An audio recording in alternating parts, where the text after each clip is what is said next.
Vamos a algo, agradezco al Data Walter, muy importante, está en línea el doctor Conrado Stoll. Conrado, buen día, ¿cómo le va? Muy buen día, ¿cómo están? Bien, muy bien, muchas gracias por el tiempo que nos concede. Ayer, Mar del Plata, después de 449 días, no tuvo un solo caso de COVID.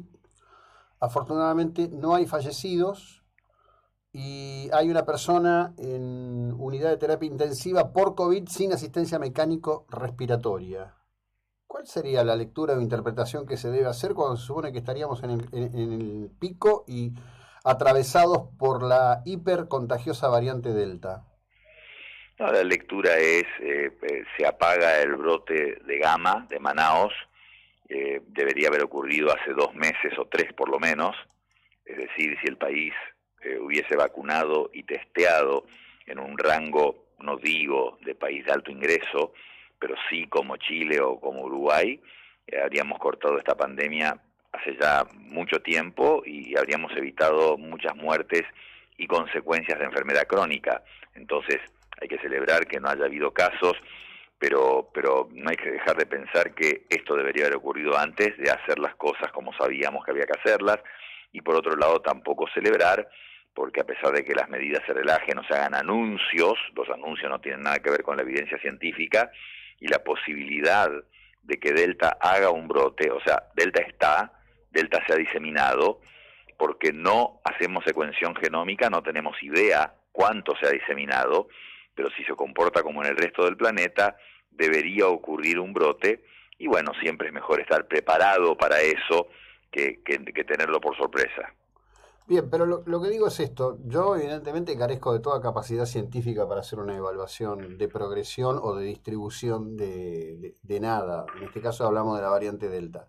Pero si hago el proceso inverso, desde las unidades de terapia intensiva hasta la denuncia de casos y el nivel de fallecimientos, y si están como se sostiene en otras latitudes hipercontagiosas, algo debería estar pasando.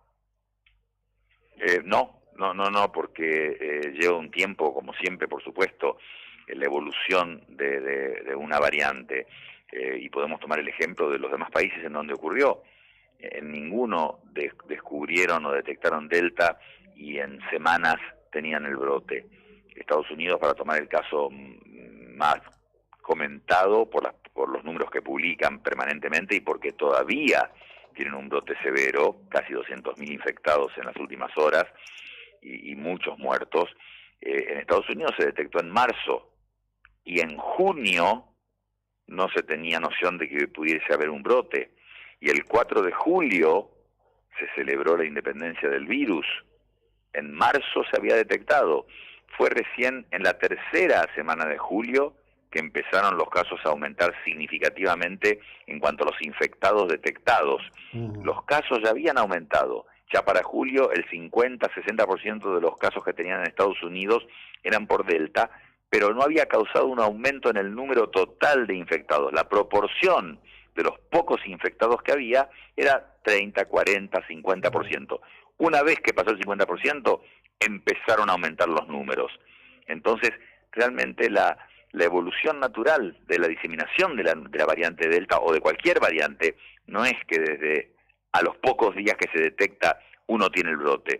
Pueden pasar 2, 3, 4 meses. Eso es lo que pasó en el Reino Unido, en Israel, en Europa y en Estados Unidos, y nosotros estamos recién en el segundo mes desde que se detectó la variante en julio. Bien, pero justamente a partir de eso, ¿no? En la página del Ministerio de Salud, con todas las reservas que me merece la información del Ministerio de Salud de la Nación, dice, la ciudad de Buenos Aires notificó 2 casos de variante Delta sin nexo epidemiológico conocido con viajero, esto fue el 30 de julio, confirmado 3 meses después del primer caso de variante Delta detectado en un viajero. El gobierno ayer, Carla Bisiotti, que está al frente de la reunión de ministros de salud de la República Argentina aquí en Mar del Plata, que bueno, no tiene gran cobertura en los medios de Capital Federal por lo que veo, dijo que la no progresión se debía a las acertadas medidas del gobierno, en particular las restricciones de llegada en los vuelos aéreos. ¿Te ve una vinculación de una cosa con la otra? Definitivamente no, definitivamente no. Si tuviéramos aeropuertos como los de Estados Unidos o Europa, que mueven entre 40 y 60 millones de personas por año, puedo entender, y que además están conectados con la India, que había un brote en ese momento y tuvo que ver con el Reino Unido, por supuesto, por supuesto que ahí podría tener influencia. Ahora, en la Argentina, que en ese momento, en junio, julio, mayo, tenía una gran diseminación viral, de por sí el país, y que siempre ha tenido muy pocos vuelos. Ezeiza tiene una conexión muy modesta comparado con otros países, con el resto del mundo. No creo que haya hecho una diferencia significativa. El cerrar vuelos ha producido más inconvenientes que beneficios epidemiológicos. Y de nuevo, no secuenciando a los infectados diarios, uno no conoce la progresión de la variante Delta en nuestro medio, y si estuviéramos en este momento en una reunión y nosotros fuéramos asesores o epidemiólogos opinando, es raro, es como decir, a ver, el año que viene, ¿pagamos el seguro de salud o no lo pagamos? Claro. Estamos sanos, estamos bastante bien, hacemos gimnasia, comemos sano, no fumamos, y si no lo pagamos, bueno, nadie diría eso. En cualquier circunstancia uno diría, el seguro de salud lo pago. Entonces, en una situación en la que el resto del mundo tuvo un disgusto y está teniendo, en muchos casos, enorme por esta variante, que ya sabemos que la tenemos en el país, aunque no se llegue a dar el brote, uno tendría que tomar medidas de precaución, mantener un testeo alto, indicar y aumentar el uso de barbijo, por ejemplo, y acelerar la vacunación en vez de enlentecerla, como ha sucedido desde las elecciones, en que bajó el ritmo de 400.000 a 280.000 por día. Entonces, uno haría eso, y si en enero decimos, caramba, el brote de Delta no ocurrió, ¡qué suerte! Y tratemos de descubrir por qué en la Argentina fue el único lugar del mundo donde no ocurrió, o en América Latina. Pero hasta entonces, hasta estar seguros que no ocurra, uno debería tomar todas las medidas posibles, porque el daño que ha causado en los países que afectó, que fueron de alto ingreso, países con muchos recursos, sufrieron Delta. Entonces es más probable que en uno como el nuestro, el efecto sea peor. Ahora, ahí hay un par de cosas que son increíbles, ¿no? Argentina compra un secuenciador genómico extraordinario, lo tiene paralizado porque no se termina de resolver la compra de 2 brazos robóticos. Los resultados del Malbrán tardan muchísimo. Yo he hablado muchas veces acá con la Secretaria de Salud de la Comuna. A veces los resultados del Malbrán llegan a tardar hasta más de 30 días. La verdad que toda la información epidemiológica está entre corchetes en la Argentina. Y hablamos de un secuenciador genómico como si estuviésemos hablando de un secuenciador genómico en 1990, donde era inaccesible o difícilmente accesible para una Alemania, para un Estados Unidos, para un Japón. Pero hoy en día, secuenciador genómico, yo no sé qué información le quieren dar a la gente, pero es algo simple, es algo relativamente simple y no es de altísimo costo.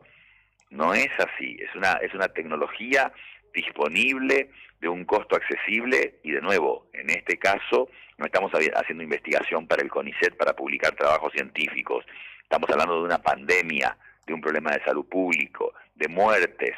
Entonces ahí incluso uno puede decir más todavía que el costo es muy relativo considerando contra qué se lo compara. Entonces no es aceptable el que no se haga secuenciación genómica, porque es lo que nos permitiría saber qué está pasando con Delta. Estamos acá los dos hablando hace 10 minutos de Delta y no tenemos idea, ninguno de los dos, de qué sucede.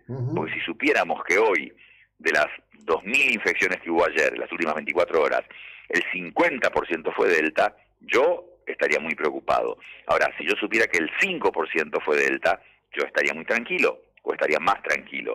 Entonces, no hay tal cosa como que secuenciar genómicamente sea algo muy sofisticado o caro como para que, además, un solo centro en el país lo haga. No, indudablemente. Lo que ocurre, Conrado, que, a ver, desde el inicio de esto, ¿no?